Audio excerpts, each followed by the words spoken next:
Hello Bambing, j'espère que vous allez bien, en tout cas moi ça va nickel. On se retrouve aujourd'hui pour une nouvelle vidéo sur l'Europa League Conférence, la troisième journée de phase de groupe. 8 matchs que j'analyse pour le 26 octobre qui sont Francfort contre AJK Helsinki, Genk contre Ferencváros, Bodo Glimt contre Beşiktaş Istanbul, Fenerbahçe contre Ludogorets, l'AZ Alkmaar contre Aston Villa, une des grosses affiches de cette journée, Lugano contre le club de Bruges, Lille de Qui contre Olympia et Lille contre le Slovan Bratislava, le seul club français engagé dans cette compétition.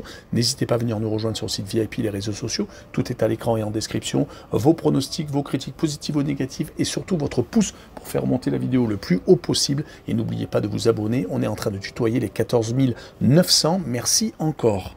Et on attaque avec le groupe G avec Francfort contre AJK Helsinki. Actuellement, le PAOK Salonique est en tête dans ce groupe avec 2 matchs de victoire. Francfort a perdu une rencontre et en a gagné une autre. Donc avec 3 points, ils sont second. Et 3e et 4e, AJK Helsinki et Aberdeen avec une seule unité. Revenons à notre match et Francfort donc, qui reçoit le club finlandais. Francfort a fait la mauvaise opération lors de la dernière journée, perdant au PAOK Salonique.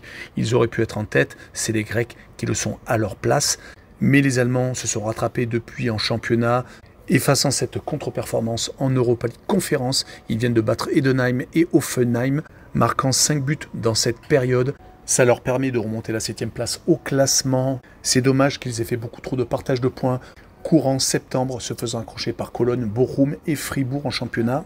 Mais ils vont essayer de mettre cette période derrière eux. Du côté des Finlandais, ils sont actuellement premiers à égalité de points avec Koups. Mais ils sont sur une mauvaise période, 3 matchs sans victoire, un match nul en Ligue Europa Conférence qui les font occuper pour l'instant la dernière place à égalité. Et ils viennent de s'incliner 2 fois consécutivement, dont une défaite contre le second en championnat finlandais, une défaite 2-1 à la maison. Mon pronostic sera une victoire 2-0 des Allemands avec les 2 équipes qui ne marquent pas et une cote à 1,63. On enchaîne avec le groupe F avec Genk contre Ferencváros. Pour l'instant, au classement, les 2 équipes sont en tête avec 4 points toutes les deux. Seul le nombre de buts les sépare. La Fiorentina est 3e, c'est une surprise avec seulement 2 petits points. Et 4e, l'équipe serbe de Kukariki qui a perdu ses 2 premiers matchs. On fait un point sur leur classement respectif dans les championnats nationaux. Genk est actuellement 5e en Belgique avec 18 points en 11 rencontres alors que Ferencváros est en tête avec un seul petit point d'avance sur le second mais à un match en retard. En tout cas, ce que l'on peut remarquer, c'est que ces 2 formations ne perdent quasiment jamais. Genk est sur 9 matchs sans défaite, toutes compétitions confondues, alors que Ferencváros n'a plus perdu depuis au moins 13 rencontres, également toutes compétitions confondues.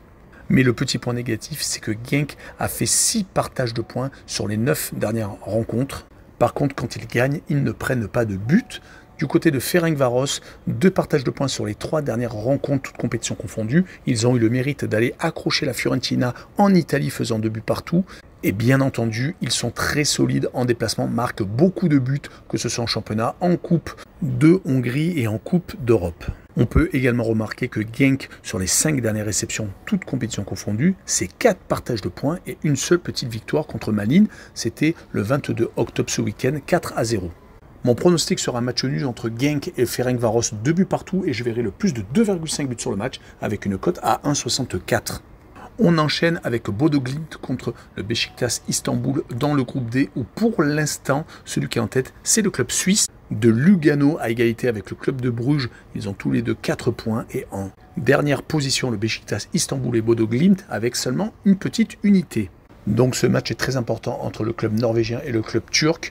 Les 2 équipes n'ont pas la même situation en championnat. Bodo Glimt est actuellement leader avec 6 points d'avance sur son dauphin alors que le Beşiktaş Istanbul est 4e mais a beaucoup trop de retard sur le premier Fenerbahçe.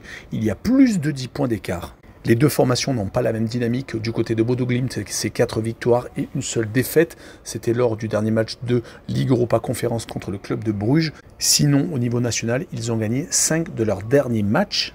Au niveau turc, par contre, c'est plus compliqué. 3 défaites et 2 seules victoires. Les victoires ont été contre Konyaspor et Istanbulspor. Sinon, ils viennent de s'incliner lors d'un gros match à Galatasaray, 2-1, ce qui les éloigne vraiment très loin des 2 premières places. Donc, éventuellement, d'un nouveau titre.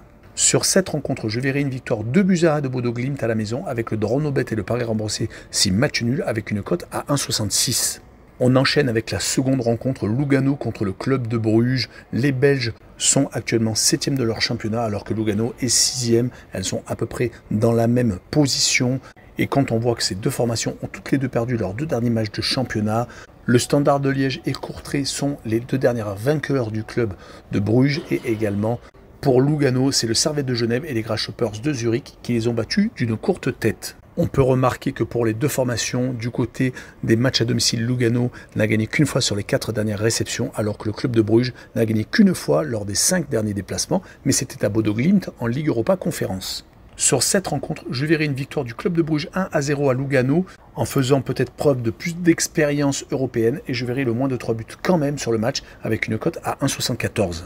Et on enchaîne avec Fenerbahçe Istanbul contre Ludogorets dans le groupe H où actuellement le club turc est en tête de match 2 victoires. Le second c'est Nordjylland qui a 3 points égalité avec Ludogorets qui est également 3e mais avec un goal average moins important. Le 4e est le Spartak Trnava qui a 0 points donc 2 matchs, 2 défaites.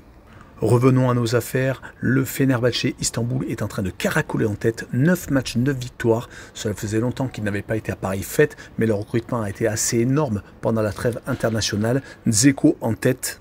On y retrouve également Fred, l'ancien de Manchester United, et Cengiz Under, qui joue beaucoup moins ces derniers temps, l'ancien de l'Olympique de Marseille. Il marque donc but sur but à domicile. C'est une vraie machine à marquer. Sur les 5 derniers matchs, toutes compétitions confondues, ils ont marqué au moins 3 buts.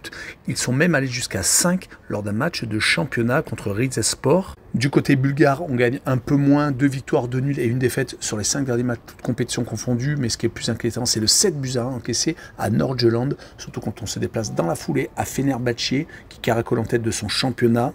Mais on n'oublie pas que Ludogorets n'est quand même pas ridicule quand il se déplace. 3 victoires sur les 5 derniers matchs hors de ses bases. Mais sur ce match-là, je les vois s'incliner 3-1 à Fenerbahçe et je verrai le Fener marquer le plus de 2,5 buts sur le match avec une cote à 2.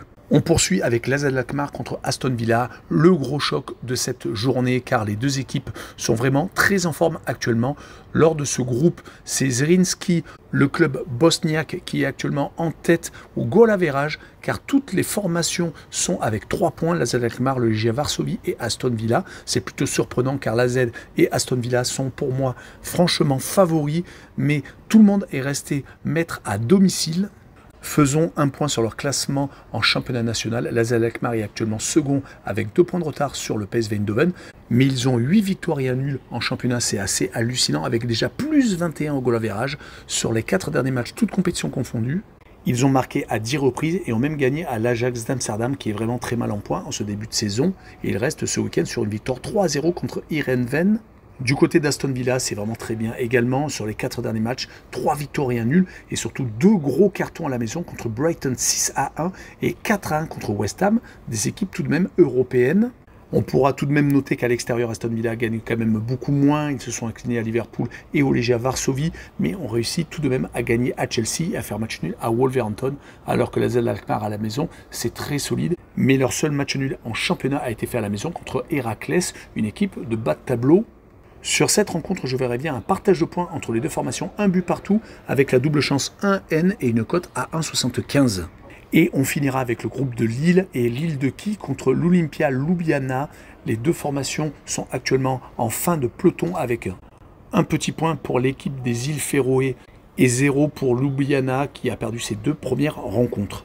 Lille de qui est tout de même en tête de son championnat avec 10 points d'avance. Ils sont vraiment au-dessus du lot, même si sur les 3 derniers matchs, c'est 3 partages de points, 2 en championnat et 1 contre Lille.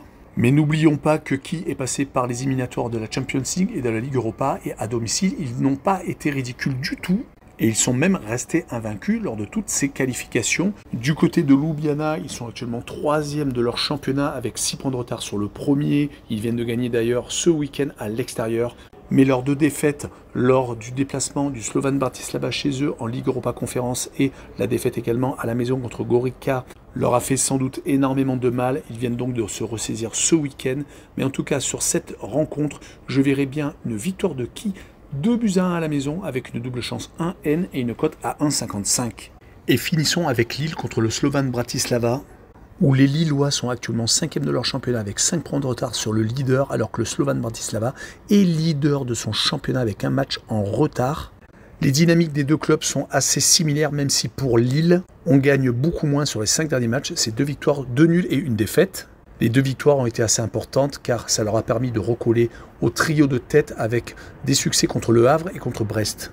Du côté du Slovan, c'est autre chose. 8 matchs, 8 victoires lors des 8 dernières rencontres, toutes compétitions confondues, ce qui les met en tête donc de leur championnat et de la phase de groupe. Ce n'est que du positif, mais sur cette rencontre, j'ai envie de rester positif et de voir une victoire légère de Lille, 2-1, mais je verrai les deux équipes marquer car le Slovan marque quasiment à toutes ses sorties avec une cote à 2. Voilà, on en a fini avec cette vidéo, n'hésitez pas à venir nous rejoindre. Ciao les bambins!